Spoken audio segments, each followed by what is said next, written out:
right. Yeah, I've already talked about my personal background. And what may also be interesting to know where I'm coming from, why I believe that Ayurveda and, a combination of Western and Eastern nutrition can help and support us, and yoga, because I believe that nature provides us with everything we need to heal from the massive impact that grief has on our body. Our body has innate intelligence to heal itself, but also that everybody's needs are different because we are different people and personalities, and we have unique circumstances, not just grief. And I also believe that knowledge is power. So I want to share everything that I've learned about what can support us through grief, so that you can support yourself much better than you may currently be able to. And I also believe that everything needs to be as simple as possible, because grief is just simply overwhelming. So for today is we're going to try to understand not just the physical impact of grief, but the overall impact of grief, how food can affect our mood, energy, mental focus, everything. Strategy to nourish our body, and also emotional eating and cravings, where they are coming from and why they are particularly challenging when grieving, and then resources on support. Have you noticed any physical symptoms, like grief symptoms, that people find very confusing? A general question for everyone. Would you like to share any symptoms that you've noticed after losing a loved one that you're confused about, or that you've noticed that have cropped up? Loss of appetite. That's very common, yeah. Yeah, we've got another person that echoes that. It says loss of appetite. Thanks, Kathy. I know a lot of people that I support talk about brain fog, Sabine. Yeah. That's very, very common. Other symptoms is digestive issues, anything like constipation, diarrhea, even IBS, headaches, migraines, insomnia is very common. Heart palpitations. I remember from my own experience that my heart was beating quite irregular, and was another thing that can make you anxious. Anxiety, even severe panic attacks. I had a panic attack in the middle of a forest once, walking with friends, and they just veered off to have a look where we were supposed to go, and I was left in the middle of the forest. That was 2 months into my journey, and all of a sudden I had this massive panic attack. It was, luckily it happened once, but it was not pleasant. And of course I didn't know what was happening, and I didn't expect it, right? So it's all unexpected, sudden, confusing, but there's always a reason why things happen. Yeah, and also, our brain is out of order. So what does grief do to us? It triggers a massive stress response, because unfortunately the intense emotions that we are going through are seen as a threat by the body. So it puts us into fight and flight or freeze mode. And what that does is it diverts blood away from our digestive system. So because digestion is not important when we are running away from the saber-toothed tiger. So we have this ancient stress response that hasn't really developed for modern day living. And you also need to realize that grief is emotional stress, and it comes on top of all the other stresses that we normally experience, and we can also have financial stress because we lost a loved one. and family stress, relationships can be under stress. So, and grief comes on top of everything. So, and then grief is ignored by society, right? We're just left to cope on our own because nobody takes all these grief symptoms serious because they're just grief symptoms, they will go away. No, they're caused by this stress response, right? And if we don't intervene, we have, so there's this lack of blood going into digestive system, meaning that we get digestive issues, that we don't process our food properly if we manage to eat, right? And then we also get nutrient deficiencies because when we don't digest our food well, because there's lack of blood, then where should the nutrients be coming from, right? And then we also don't eat. So we also get lack of nutrients from not eating enough, or also maybe eating the wrong food, which I'm going to go into in a few minutes. So, and we also need to realize we live in a symbiosis with trillions of gut microbes. And stress impacts the beneficial ones that look after our health on a daily basis. They do their damnedest best to look after our health, but stress depletes them. So we have more of the harmful microbes if we are not careful, and if we, don't look after what we're eating. And if there's no early intervention, all these imbalances can stack up and cause issues, health issues. And sometimes grief triggers, like fibromyalgia immediately, because our medical history is also different. When we're older, we may have had issues before, and then grief comes on top and triggers something. So it's all, like disease. It starts with disease and then ends up in disease. Just to be mindful. And we have this gut-brain axis, the connection between the gut and the brain. So I don't like people talking about mental health, because there is no such thing as mental or physical or emotional health. They all impact each other. It's all one thing. We are one body, mind, spirit is all connected.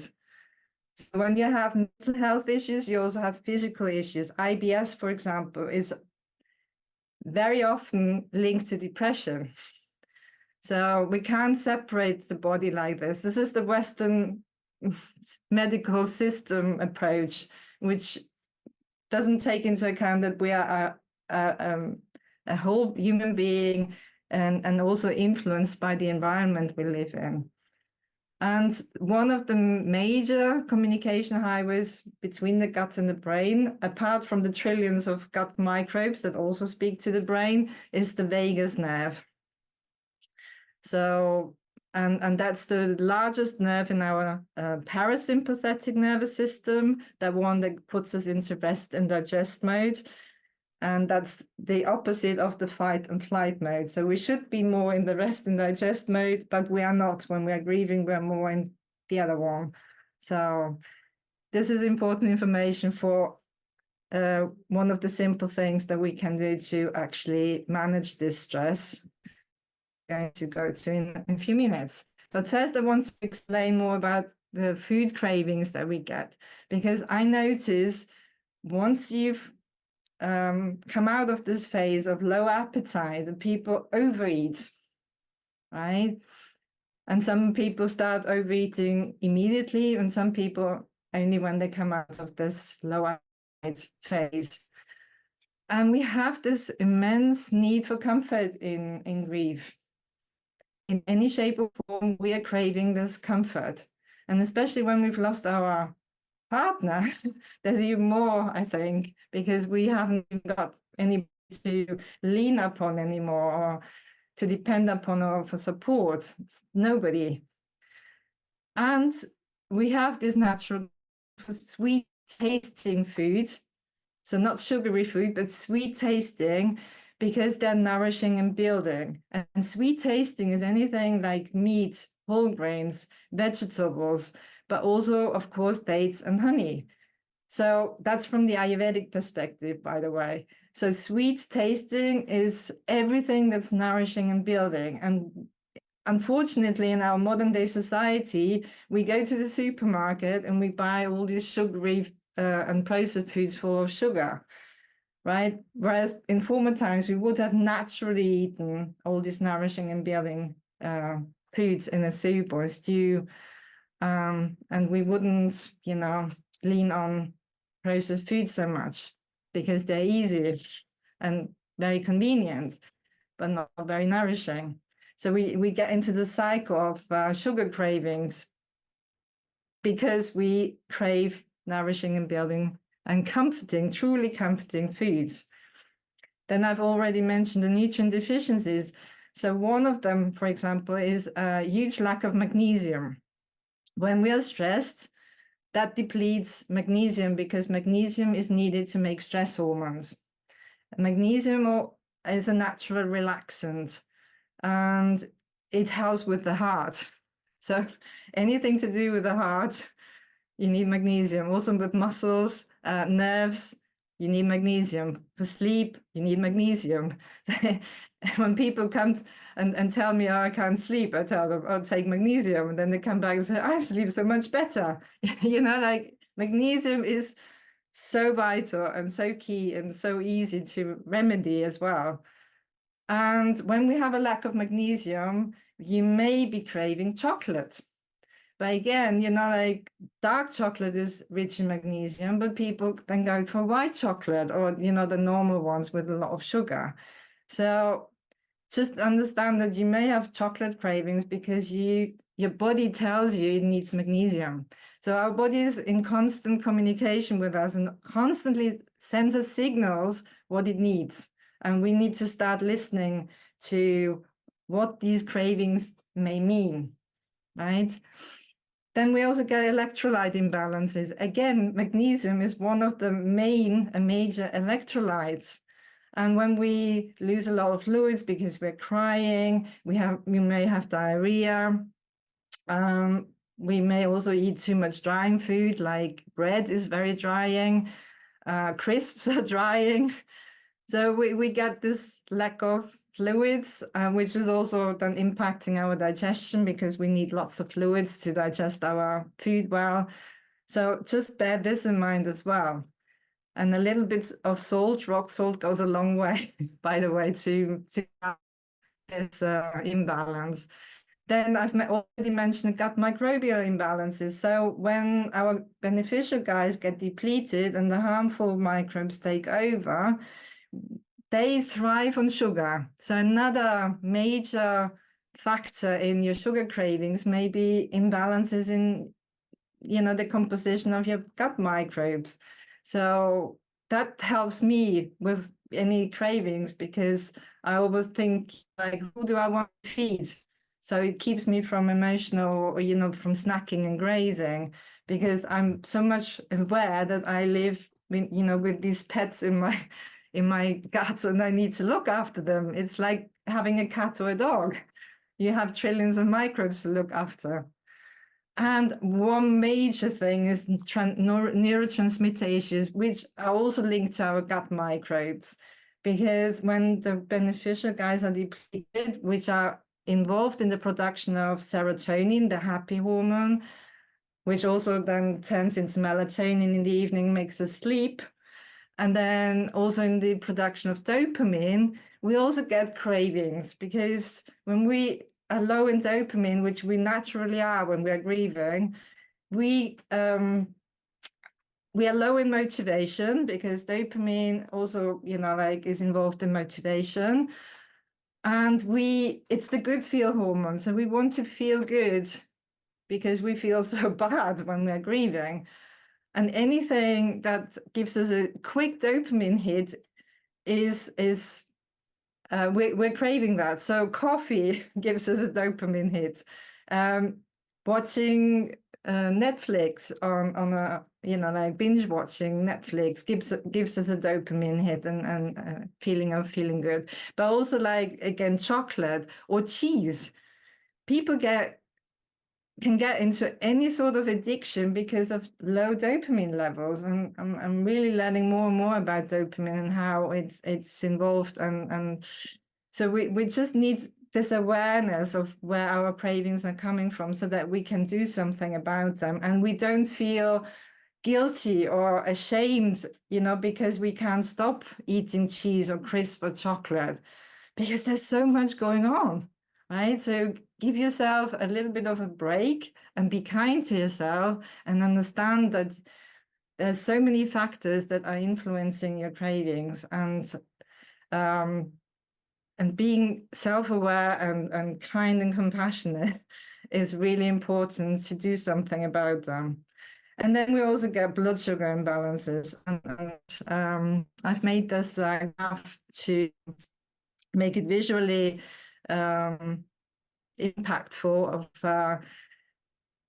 what and when we eat becomes even more important when we're grieving. So we may have had an irregular meal routine before we lost our loved one. And we just don't think that, your irregular meal or bedtime routine has any impact, but it has a massive impact. So when we don't eat at regular times because we have lack of appetite, a ginger house with lack of appetite, before I forget to mention this. So when we have lack of appetite, we skip meals, we may skip breakfast, we may even skip lunch, and then we, eat everything in the evening.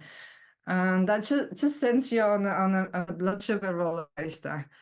And I've lived this actually when I went on holiday to Italy after the first year, after my husband died. First holiday with a group of friends, and it was a nightmare. And it nearly cost me my best friends, because I didn't realize, going to Italy, I didn't have my regular breakfast, which is full of fiber and keeps my blood sugar level stable. We didn't eat at regular times. Nobody cared about having lunch, between 12 and 2. And of course, dinner is late. And then I ended up on this double whammy of, my emotions all over the place, my blood sugar was all over the place. So that's when I learned from personal experience how important this is. So be mindful that when and what you eat has an impact on your emotions and your mood, but also on, sugar cravings, because when you eat something high in sugar, your blood sugar levels go up, then insulin shuttles everything or tries to shuttle everything into the cell, and it's most of the time then there's too much insulin, so too much is shuttled away, and then you crash, and that's when you get sugar cravings again or other cravings, and you end up on this roller coaster. And this can also, make hormonal imbalances worse. So very important for women to realize. And it can lead to and make depression and anxiety worse. So another question for you: have you noticed the impact of food on your moods, your energy levels, cravings for anything? Has anything that I've mentioned so far resonated in one or other way? Would you like to share maybe in the chat if you don't want to speak? I'm happy to share, Sophie. I mean, I fully get where you're coming from with the holiday type of things. I've had this happen to me multiple times where I've underestimated how important my sort of regular routine is in terms of eating, and then that can really impact on my mood through the day. So I make a real point of taking foods with me now that I'm really used to eating, and so I've got kind of like my base things that I know that are going to keep me on a good sort of foundational level, because otherwise I'm a bit of a nightmare to be around, to be honest. Yeah, you become hungry, I live with 2 lodgers, and one of them he really notices when it's been time for me to eat. So just don't talk to me until I've eaten something. It's Yeah, it explains so much, doesn't it? When we are aware of what's happening, we can understand ourselves much better, and therefore also be more compassionate with ourselves and less critical. I definitely have this, tendency of being very self-critical. So this can also impact your sleep, by the way. So when you eat very late at night and very sugary and fatty things, that can also make your blood sugar levels dip in the middle of the night and wake you up. So blood sugars are very important. So let's talk about some simple things that we can do to get out of this fight and flight mode and do something easy to regulate our emotions and our mood and calm our mind, because you may have ruminating thoughts and a lot of negative thoughts or guilt or regret, and that can also affect. And the easiest is to stimulate the vagus nerve, because that's massively impacted by the stress response.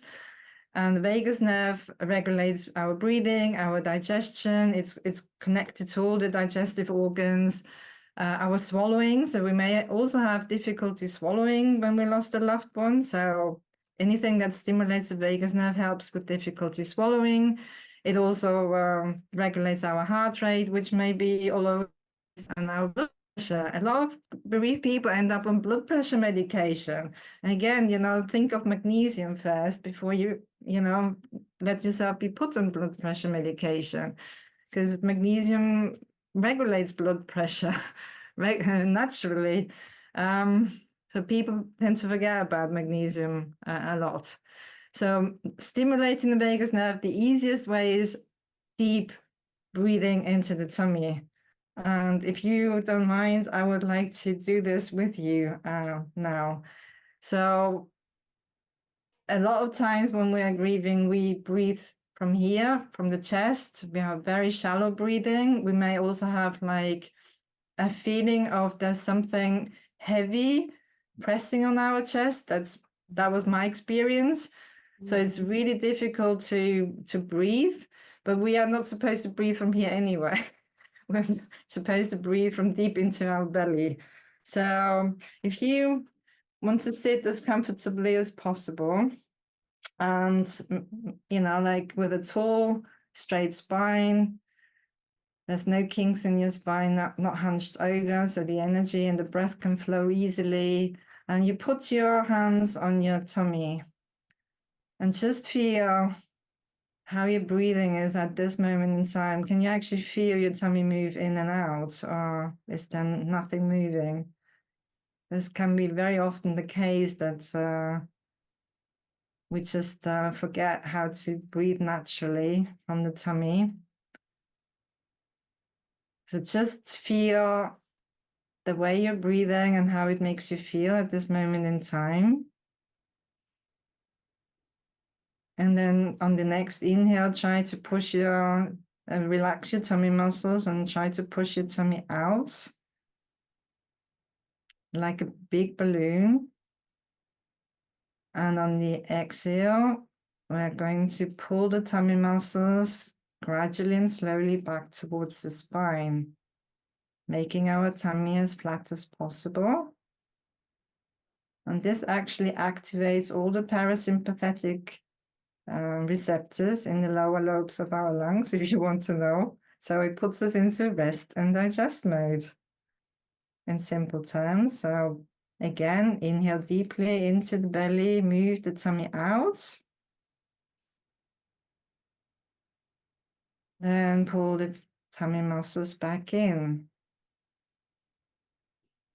So you may also be used to doing it the other way around. I only learned this proper way of breathing when I did my yoga training.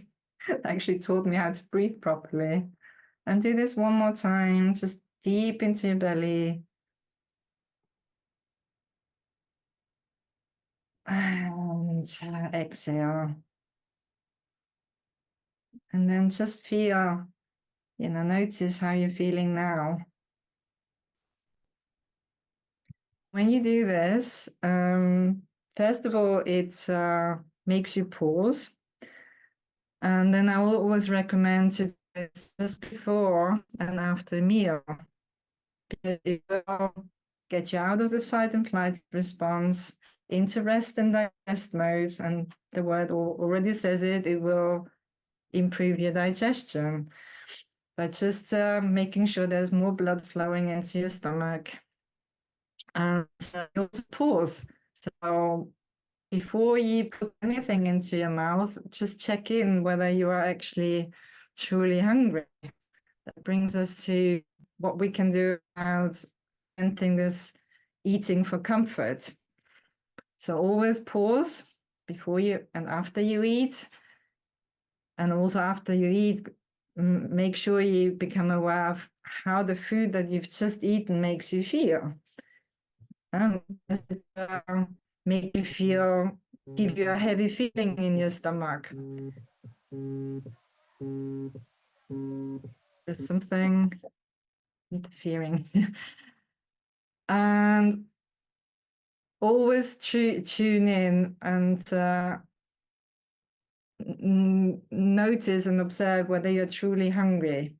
So a true hunger would actually be like this grumbling noise in your stomach that people are embarrassed about. That's actually, again, the body signaling that it's ready for some more food.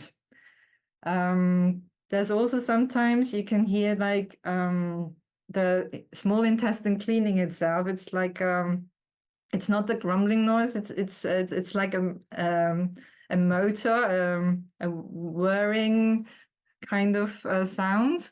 So our small intestine likes to be clean. So we always have to make sure that we give the small intestine, some time to clean itself. So not eat all the time, basically. That can also like help us manage small intestinal overgrowth, SIBO, which you may have heard about.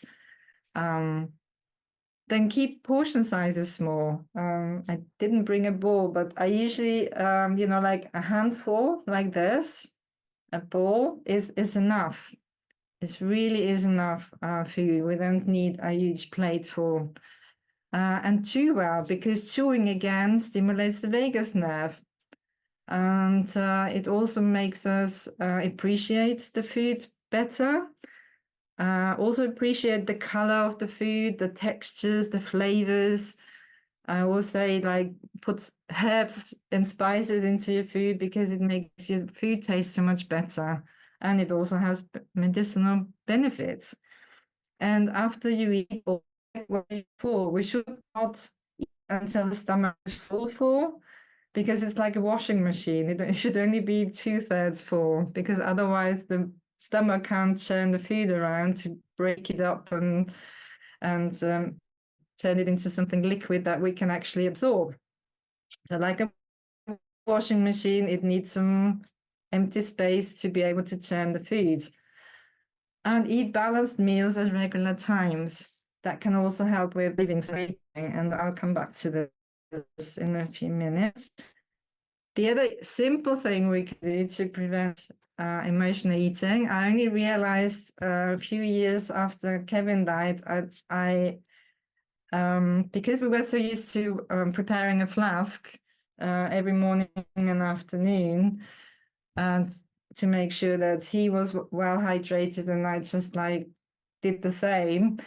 I carried on with that habit, and it served me well, because instead of putting food in my mouth, I was actually sipping from this all the time. So I was putting something in my mouth all the time, but it was liquid.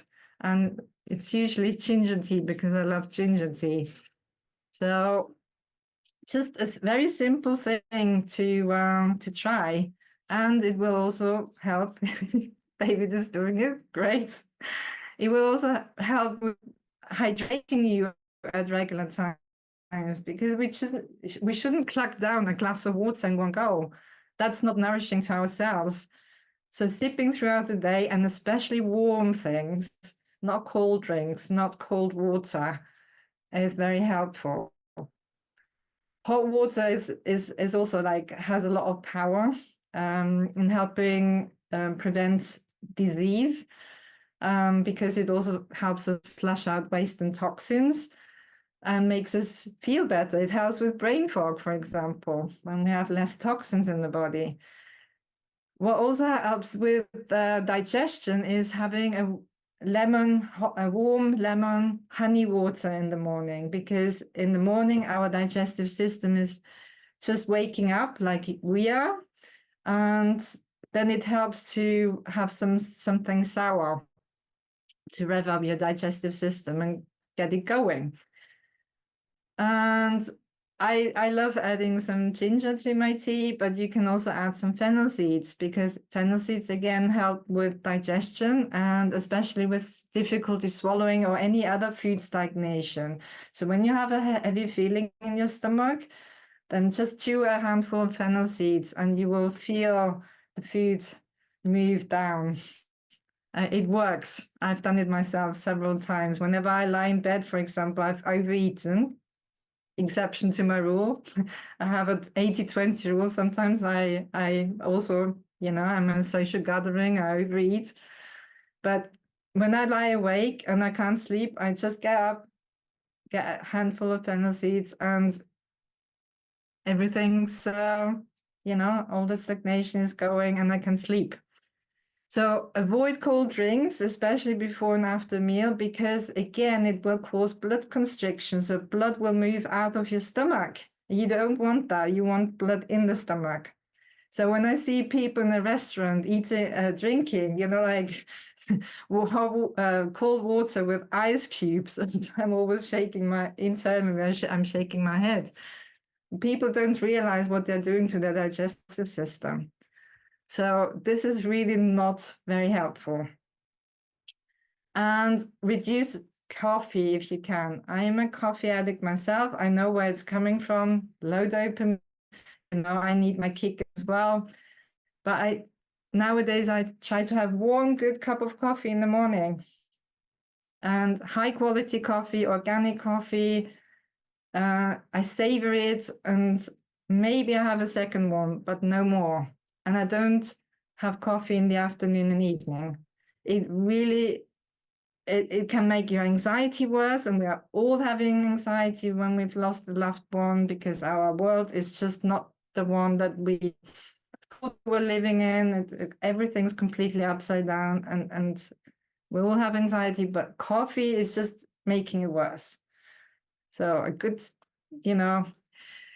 try to be mindful about your coffee intake and avoid fizzy drinks, because if you've already got gas and bloating, which many people have, putting extra gas into your digestive system is not helping. And of course, avoid drinks.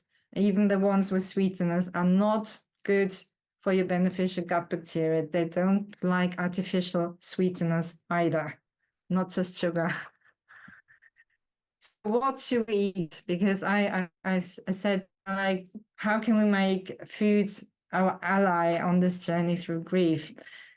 I mentioned it before, warm foods are really important, because if we put something cold in our stomach, the stomach needs to cook it before it can break it down. So we help the stomach and digestive system that's overburdened anyway, because of everything that's going on, by putting only cooked, warm foods into the stomach. Freshly cooked, because it has more energy. It gives us more energy. We are energy vampires.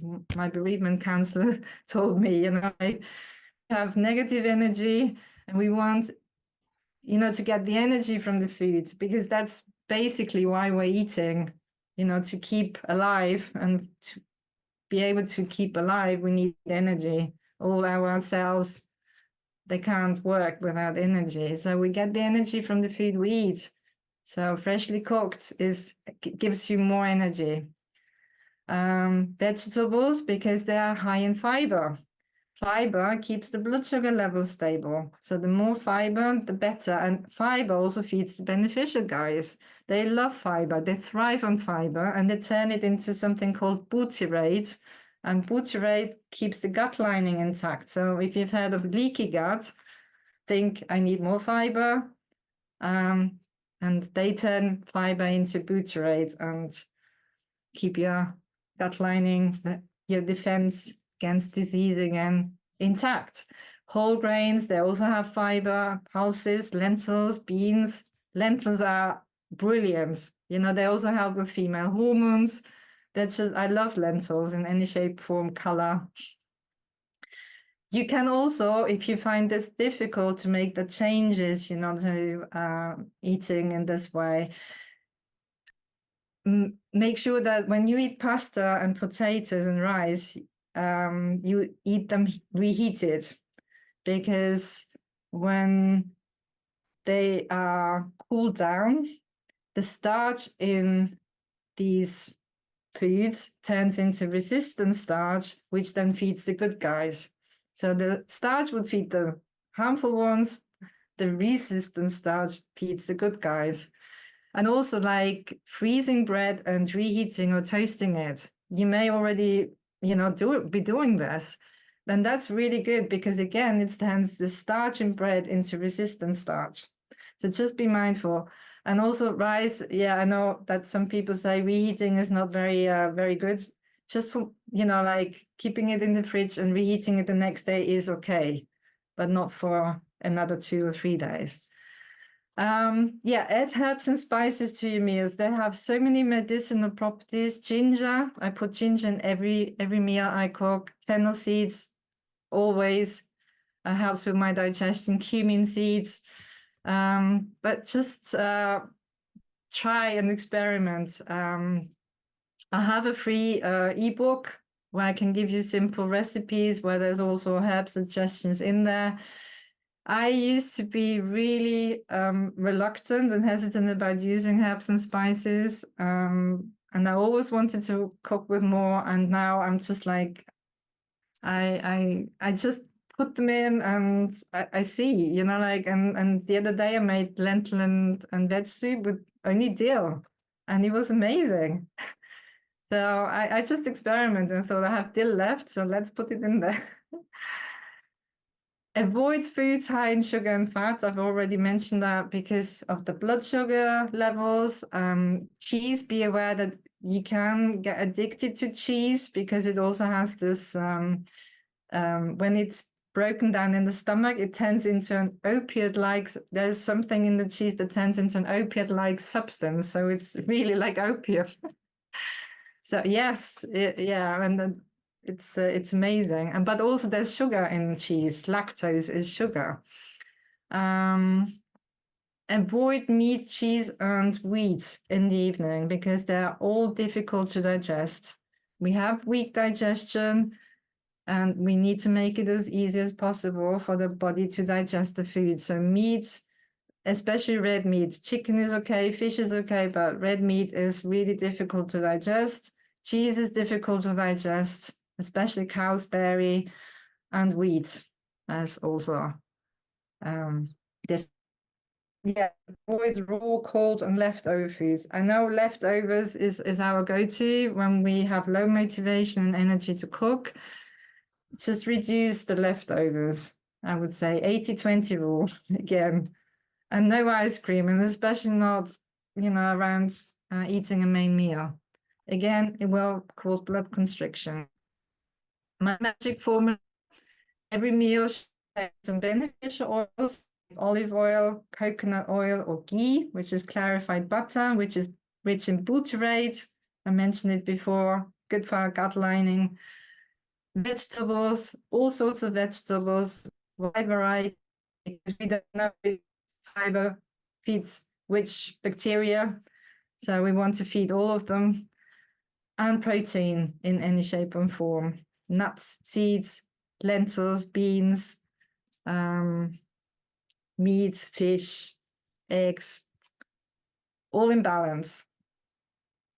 So why fiber? It speeds our digestion, so it prevents constipation, but we also need to drink enough, right? Because otherwise it can cause constipation. It prevents the buildup of waste and toxins. gets rid of them, eliminates them. It slows down the release of sugar, regulates our blood sugar levels, makes us feel full for longer. So it prevents emotional eating, and it feeds our good guys. So ever since I started eating like this, I haven't had the pangs that I used to have. I used to be hungry all the time. That's my husband always said, "Oh, you're hungry all the time." I'm not anymore. I don't need snacks. I don't need, I only need my 3 meals a day, and I make them count. I make them as delicious and nourishing as possible. As well, that's an easy one. Like, put color in your food, because when we're grieving, we are, like, anything that cheers us up can help, and color in food is motivating as well. Even omelette, like you put colorful vegetables in an omelette, or hummus, like you can make it colorful by putting some beetroot in it or carrot. So get creative with color. And this will also help with getting more variety of vegetables into your meals and increase the variety of fiber. That's the way I started my diet.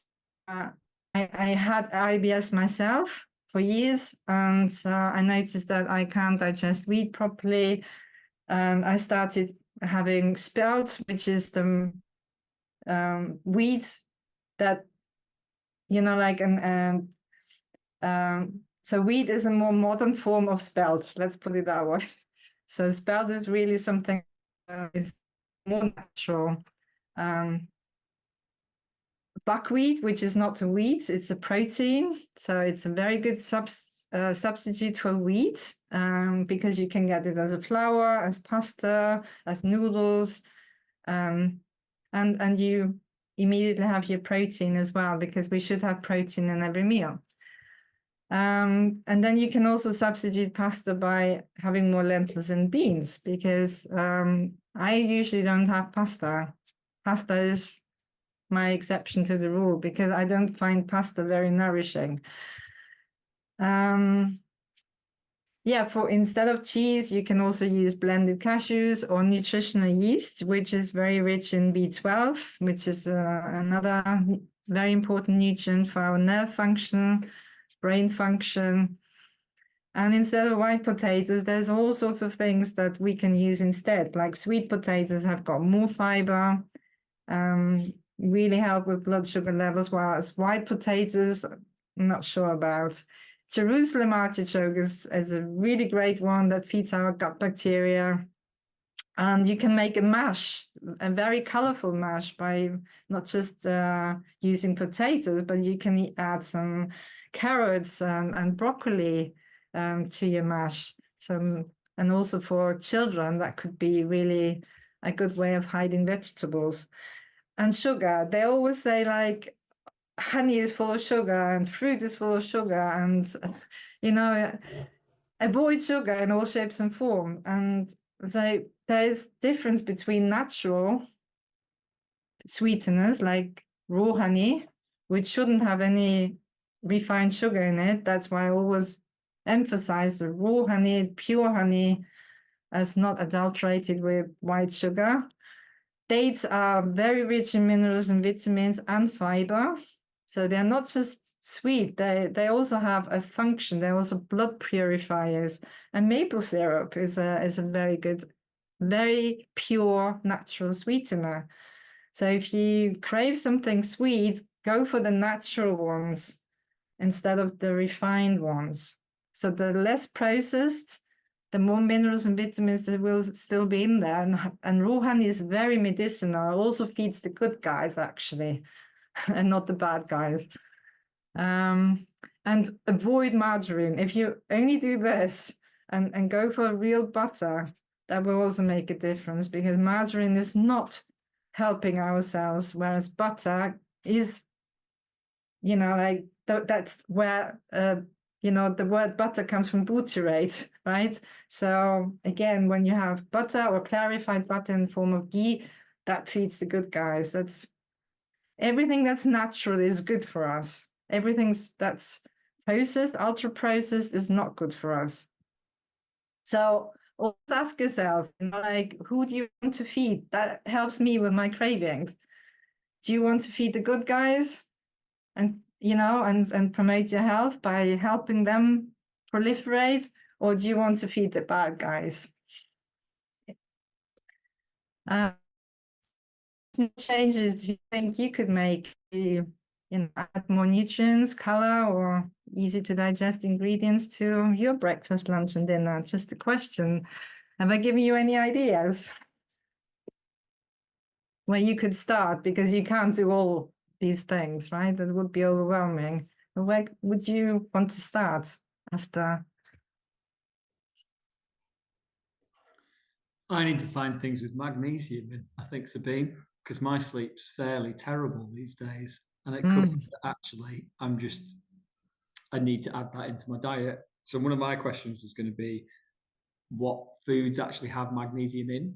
Yeah, but everything that's made from almonds. So almond milk. But again, you have to be careful. There's always almond milk without sugar, and there's almond milk with sugar.